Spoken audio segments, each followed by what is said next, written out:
Hey, what's up, everybody? It's the liberal loudmouth. So yesterday I did a video about Brian Thompson because he was, shot to death outside of a hotel, and he was the CEO of UnitedHealthCare. And in that video, I was like, well, I'm surprised I haven't seen this sooner, that people haven't been reacting violently to the corporations that harm Americans every day, or even that steal billions of dollars from us. And then I posed the question, is this the beginning of something here? Like, are we going to start seeing CEOs be targeted as a result of their actions that cause harm? And, it was more of a hypothetical video. You can go check it out if you want to. But then this morning, I'm scrolling through my smart news, just waking up, getting the kids ready, and then I run across this article, and that's what prompted this video. I'm just like, oh my God, these people are just totally oblivious. They don't care. I don't know, almost like they actively want to hurt you. Look at this. Anthem Blue Cross Blue Shield to cap anesthesia coverage after certain time frame. Quote, we will utilize the CMS physician work time values to target the number of minutes reported for anesthesia services.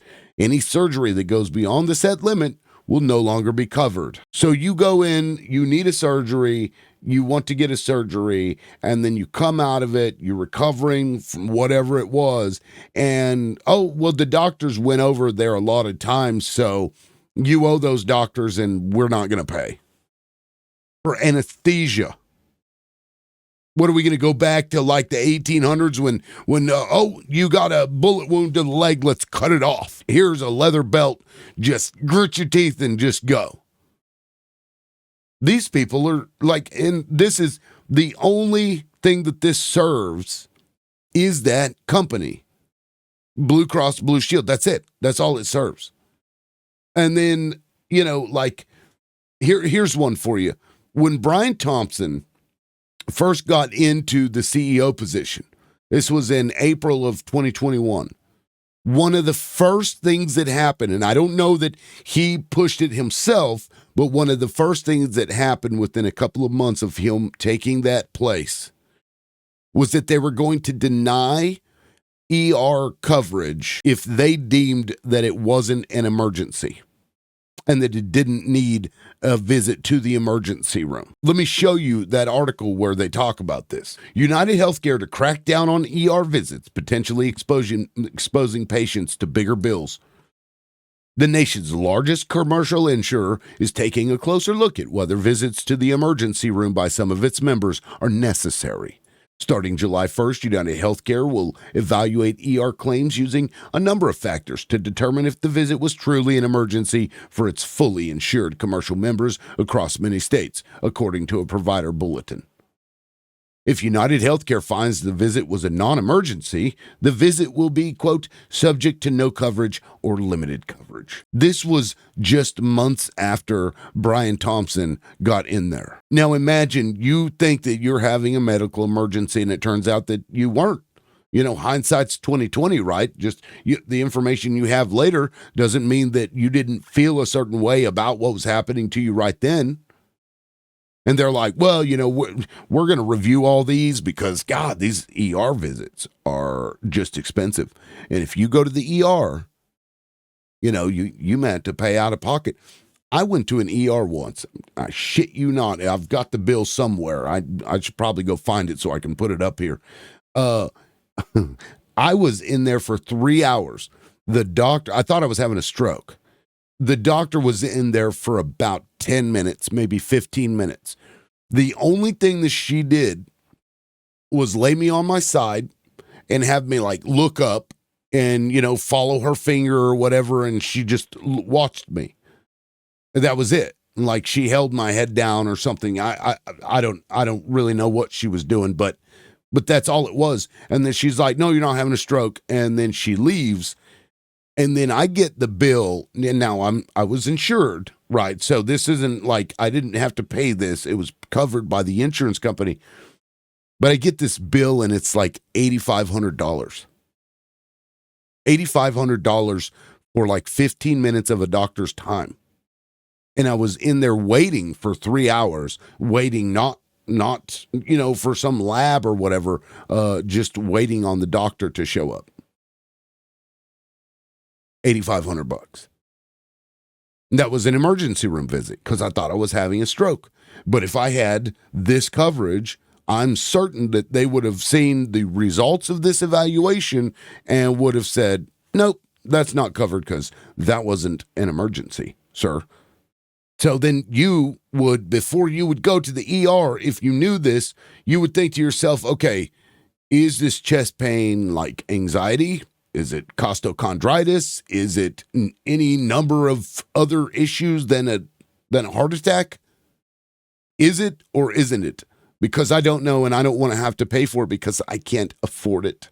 I've got kids and a wife, and I'm barely scraping by, and I can't afford a $10,000 emergency room visit if my insurer that I'm paying for monthly and can barely afford to do that decides after the fact that they don't want to cover it. How many people do you think would die as a result of that? Men specifically are less likely to go to the emergency room. And don't you think that a lot of men that are, worried about paying bills, and women too, but men are less likely to go in general. But do you think that those guys are going to think, oh my God, I'm going to end up leaving my family with all this debt if I'm wrong? And then decide, well, I'm just going to wait and see what happens, and then they're dead.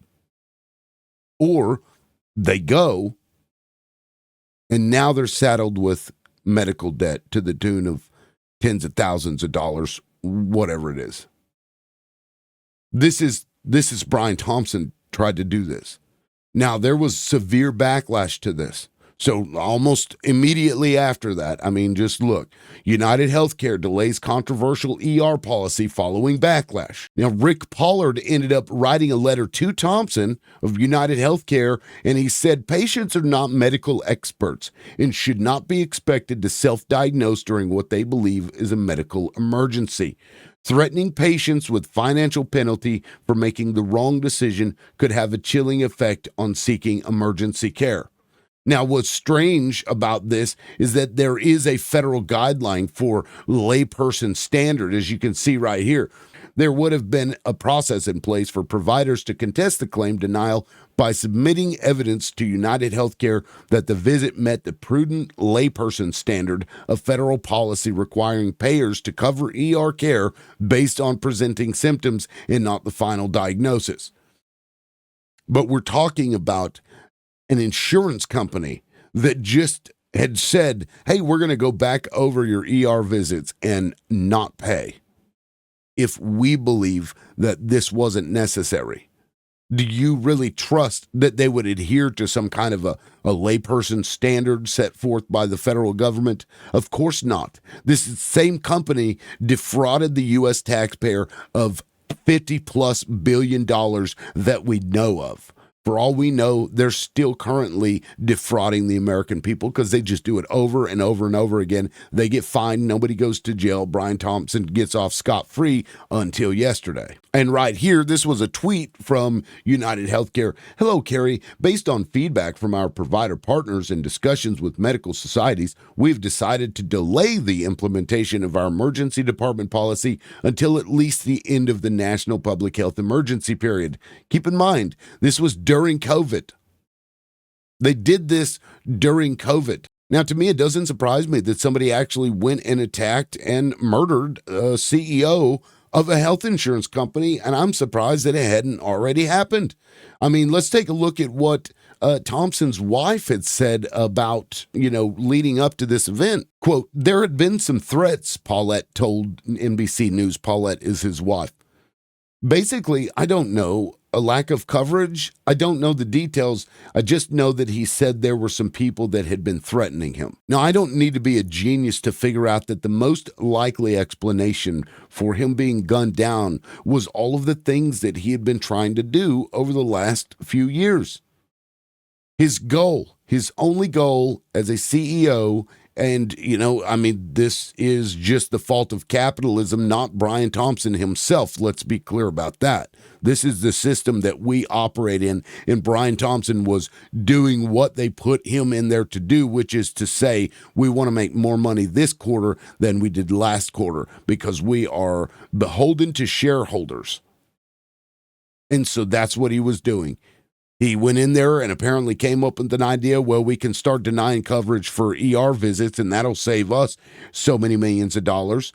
And then if he does that and he's successful in making more money, well, then he gets a bigger bonus. Now, let's look at the poor outcome of the Blue Cross Blue Shield CEO, Daniel Loepp, who didn't make as much profit from this quarter to this quarter as he did the previous quarter. And as a result of that, they actually cut his pay. And I really feel bad for the guy because they cut his pay to $15.7 million due to medical and pharmacy claim upticks. The top executive at Blue Cross Blue Shield of Michigan took home slightly less pay last year as the insurance giant experienced an underwriting loss amid a 12% jump in medical and pharmacy claims, including growing cost pressure from popular weight loss drugs like Ozempic. The Blues reported Wednesday that total all-cash compensation for CEO Daniel Loepp, 66, was $15.7 million in 2023, down $1.2 million from the year before. And then right here, however, strong performances from the insurer's investments and subsidiaries made up for the underwriting loss, allowing Blue Cross to end the year in the black with a net gain of $100 million. Well, that poor guy, I love how when he retired, this Daniel Loepp guy had said that it was a morality issue with the inflation of the price of medical stuff because, it's going to hurt everybody from, being able to obtain stuff. It's like, well, what about your pay, sir? Is that not a morality issue where you have people that you're denying claims of that you could have paid for out of your own salary? I mean, a huge salary.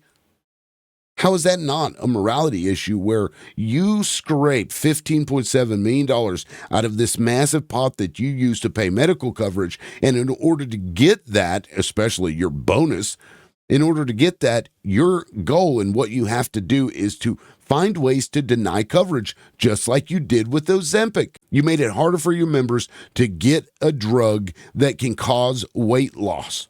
It causes weight loss. It is apparently great for anti-inflammation. There are a lot of great benefits for almost every American in the United States for that drug. And of course, when this comes out, people start wanting the drug and demand spikes. So they find ways to make it harder to obtain those drugs. That's their response to it. It's, oh my God, something that is helping people stop being obese and to reduce blood sugar and all of this stuff. You know what? We got to find a way to make it harder for you to get that because that's helping you too much and it's hurting our bottom line. And let's just take a look at the salaries of these CEOs. It's gross. Joseph Zabretsky of Molina Healthcare makes $22 million a year. That's a pay ratio of 278 to 1. Zabretsky tops the list, receiving more than $22.1 million in total compensation in the last financial year. His earnings were up from $20 million in 2021. His earnings are 278 times higher compared to those of the health insurer's average employee. Then we have Karen Lynch, the CEO of CVS Health, with a pay ratio of 380 to 1. She makes $21.3 million a year. David Cordani, 277 to 1. $20 million a year. Gail Boudreaux of Elevance Health, who I believe is now the CEO of Anthem Blue Cross Blue Shield, she earned the highest base salary among all the insurance CEOs on the list at $1.6 million.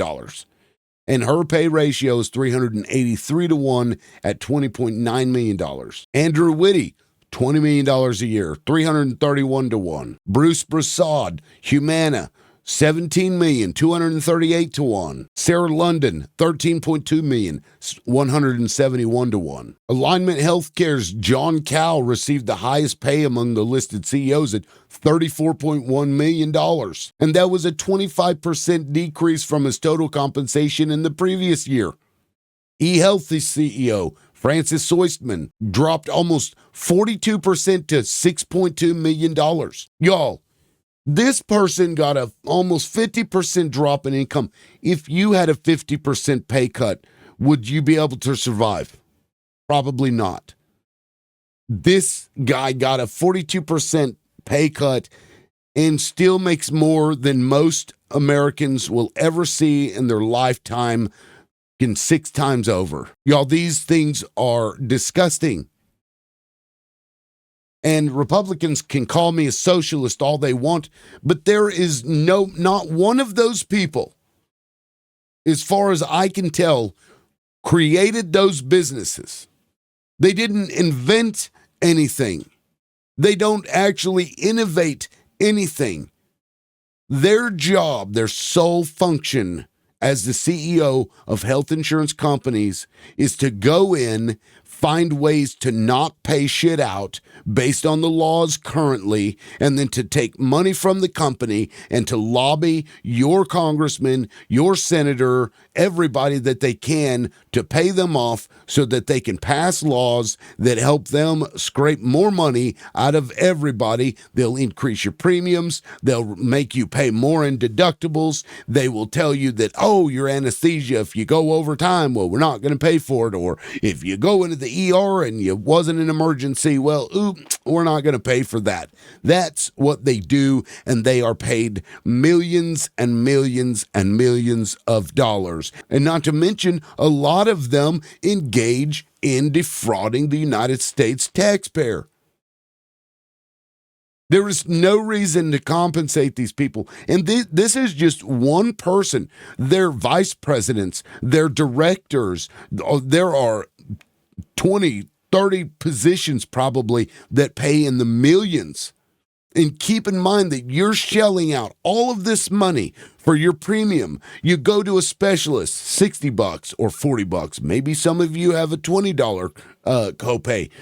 Bam, right off the bat. And then if you have to go in there, well, we're only going to pay, 20% until you've met your yearly deductible. I mean, this is disgusting.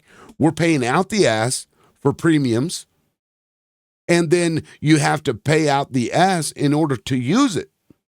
Like, I went to a dermatologist the other day, and even though I'm paying almost $500 a month in my insurance, I had to pay $500 to the dermatologist because I haven't met my deductible yet. So I had to pay for the entire thing. Seriously. And that's Blue Cross Blue Shield. And these people make millions. So yeah, I'm surprised that people haven't been attacking them before. And now that this Anthem Blue Cross Blue Shield thing came out with Anesthesia, can you imagine the family members being mad if after somebody's surgery, now they're saddled with $12,000 in anesthesia services because Anthem Blue Cross Blue Shield's CEO wanted to make more money. And in order to do that, she had to find a way to fuck you out of money. That's what they're doing. They are taking your money and giving it to themselves. That's the incentive for CEOs, to screw you over, saddle you with debt. Even though you're paying premiums for this insurance, they'll saddle you with debt so that it looks like the company made more money because they didn't spend as much, and then the CEO gets to make it rain. Yeah, I can understand why people are upset about it.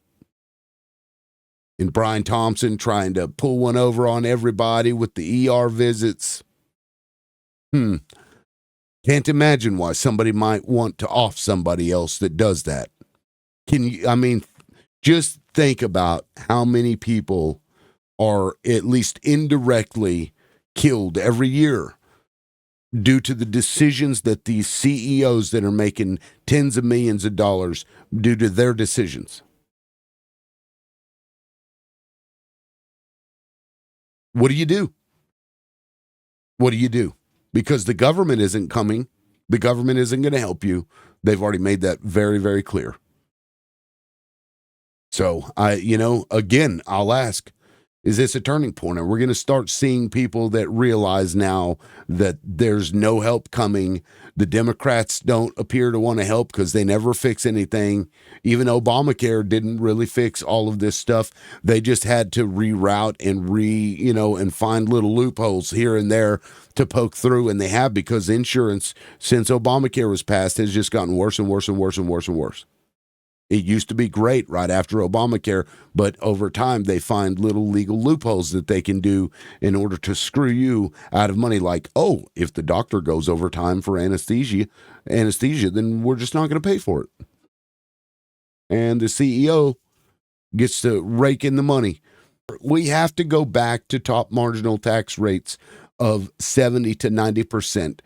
When this country had the biggest middle class, we used to tax exorbitant income, 70 to 90%. The top marginal tax rates. And what that would do is it would force companies, instead of giving this millions and millions of dollars and then taxing them at 70% so they only get a fraction of that, instead of doing that, they instead take that money and put it back into the business, into research and development, into innovating, or into the pay of the other employees. But when you have one person who's making 300, almost 400 times more than your average employee, that is disgusting. Those people didn't create these companies. They're just put in there to try and find ways to screw you out of money so that they can make more and more profit for their shareholders one quarter after the next quarter. And that's it. And if you like this video, please hit that like button and the subscribe button, and we will catch you in the next video. This is the Liberal Loudmouth. Peace.